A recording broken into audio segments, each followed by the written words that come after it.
Bonjour Gilles, j'espère que tu vas bien. Nous sommes le mercredi, je pense le 26 février. Alors, ça c'est le livre Civilisation, c'est la page 88. Et là c'est un petit article sur la République. Pour mieux comprendre la société française, ses débats et ses polémiques, il faut les examiner à la lumière des principes républicains qui constituent l'identité politique du pays. Ces principes, fondés sur les valeurs de justice et de démocratie, favorisent un État interventionniste et intégrationniste. Donc intervention, intégration. C'est sous la Révolution que la République française est établie sur la base de la Déclaration des droits de l'homme et du citoyen 1789, que résume la devise nationale liberté, égalité, fraternité. Aujourd'hui, la France est définie par le premier article de la Constitution de 1958, donc on est dans la Ve République, comme une république indivisible, laïque, démocratique et sociale. La République est indivisible, c'est-à-dire que les lois sont formulées par les représentants du peuple, le Parlement. Donc le Parlement, on a quoi? On a l'Assemblée nationale et le Sénat. Elle s'applique à tous et sur tout le territoire français. Les citoyens sont égaux et bénéficient des mêmes droits, quelle que soit leur couleur, leur origine, leur religion. La République est laïque, l'État est neutre. Il ne favorise ou ne finance aucun culte religieux, mais garantit aux citoyens la liberté de conscience et de croyance. Toute démonstration d'appartenance religieuse par ceux qui servent l'État, les fonctionnaires, est interdite et les signes religieux ostentatoires dans les établissements scolaires sont proscrits depuis 2004. Depuis peu longtemps en fait. Peut-être que c'est devenu officiel, mais bon, depuis peu longtemps. La République est démocratique, l'État garantit aux citoyens la liberté d'opinion, la liberté de se déplacer, de se réunir et de manifester. C'est une communication entre le peuple et le gouvernement, les manifestations.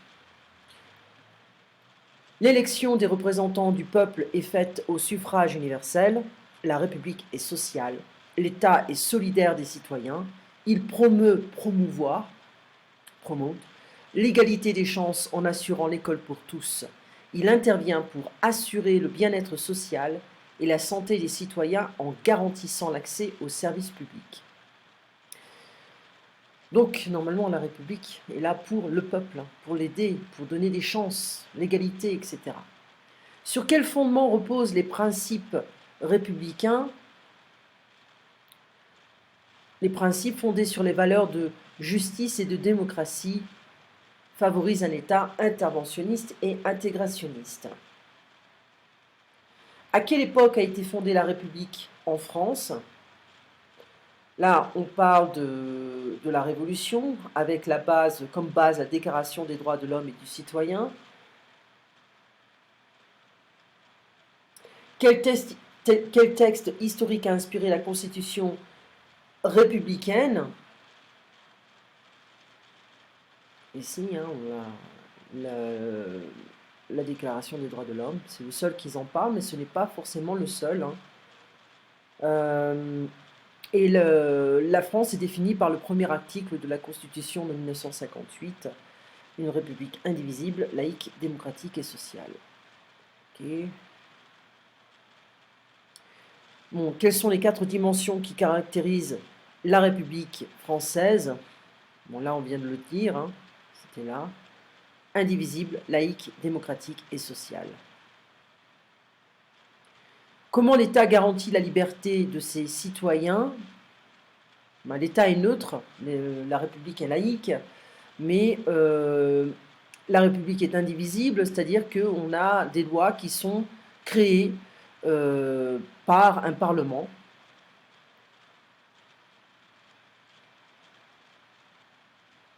Voilà, donc le non-respect des lois va être sanctionné. Hein.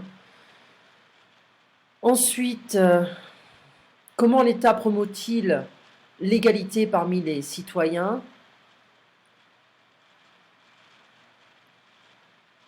Alors, la République est sociale, l'État est solidaire des citoyens, il promeut l'égalité des chances en assurant l'école pour tous. Il intervient pour assurer le bien-être social et la santé des citoyens en garantissant l'accès aux services publics. Donc voilà, on peut aussi répondre ici, de quelle manière l'État démontre-t-il sa fraternité, en proposant des services publics, l'hôpital public, l'école publique, etc., etc. Normalement, le niveau des professeurs qui vont enseigner dans les écoles publiques le niveau est assez élevé, mais je pense qu'au niveau psychologique, il y a beaucoup de burn-out, il y a beaucoup de Français qui sont exténués, qui n'ont plus la force, la motivation d'enseigner. Qu'est-ce qui indique la nature séculière de l'État français?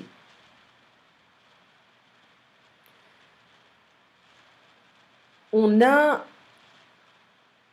comment dire, le principe de la laïcité n'est pas toujours compris en France.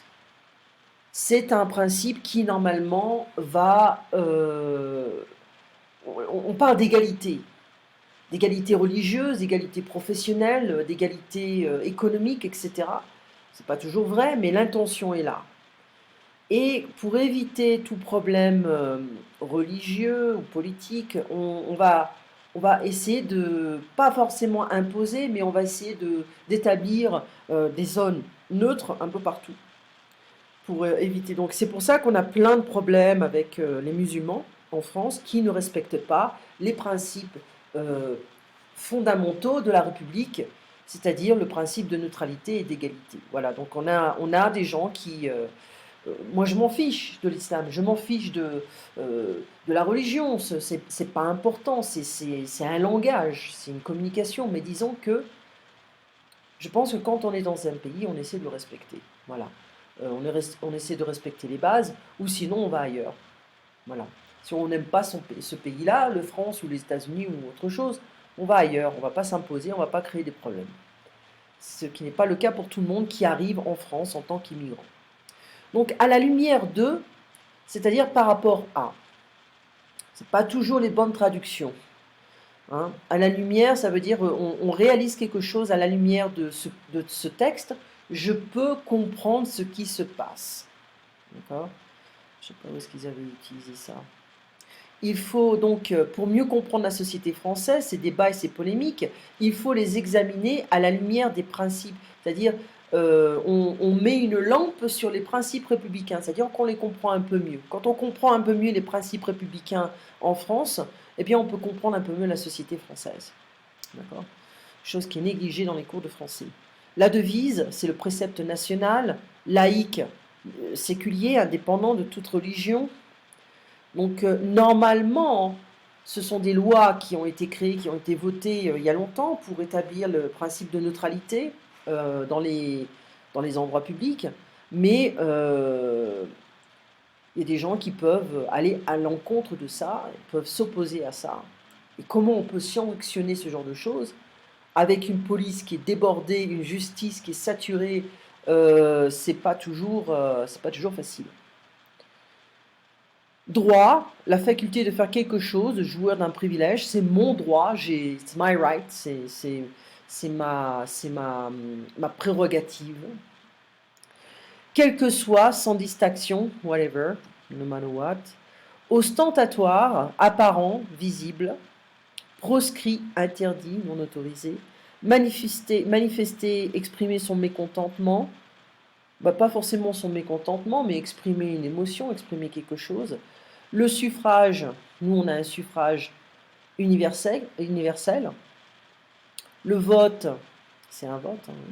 C'est la technique, la manière dont on va élire les représentants du peuple. Promouvoir, c'est faciliter, encourager, c'est aussi faire de la promotion pour quelque chose, promouvoir, voilà. Alors, expliquer cette remarque de Jean Jaurès, la République, c'est le droit de tout homme, quelle que soit sa croyance religieuse, à avoir sa part de la souveraineté. La souveraineté, c'est le pouvoir, c'est une souveraineté représentée par des représentants qui, normalement, ont l'éducation nécessaire pour protéger les droits du peuple, pour représenter le peuple. Bon. Les représentants ne représentent plus le peuple.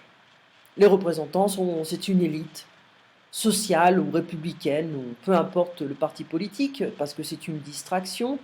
Les représentants du peuple ne représentent plus le peuple. Ils sont là pour profiter des privilèges qui leur sont donnés, à savoir voyager gratuitement, ne pas payer d'impôts, recevoir un beau salaire, et puis avoir d'autres avantages. La même chose avec les représentants européens. C'est pour ça qu'il y a beaucoup de Français qui sont contre l'Europe, parce que les représentants européens gagnent énormément d'argent, ils peuvent cumuler les mandats, c'est-à-dire qu'ils peuvent être députés à l'Assemblée nationale, sénateurs et représentants européens pour cumuler les salaires sans forcément travailler.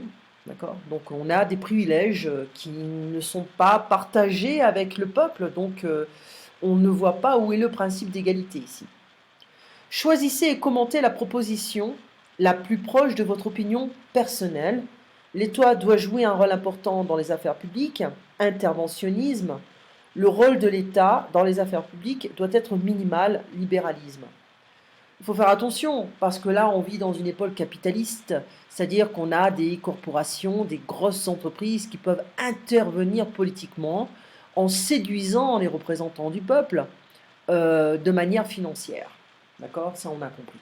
Donc, soit l'État est corrompu, alors l'interventionnisme est corrompu, soit il y a un laxisme, un laisser-faire qui va également ouvrir des portes à la corruption, aux abus, etc. Donc c'est pas facile.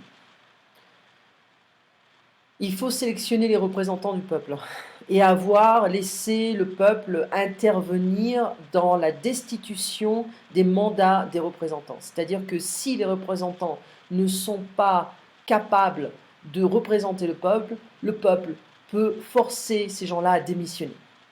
Je pense qu'il faut avoir une intervention de la sorte pour forcer les représentants du peuple à faire leur travail. D'accord ? Qu'il n'y ait pas d'avantages fiscaux, qu'il n'y ait pas d'avantages financiers. Voilà, pour éliminer cette élite, ces gens qui veulent devenir politiciens sans travailler. Le fondateur de l'actuelle 5e République en France, les différences principales entre cette constitution de 58 et les précédentes.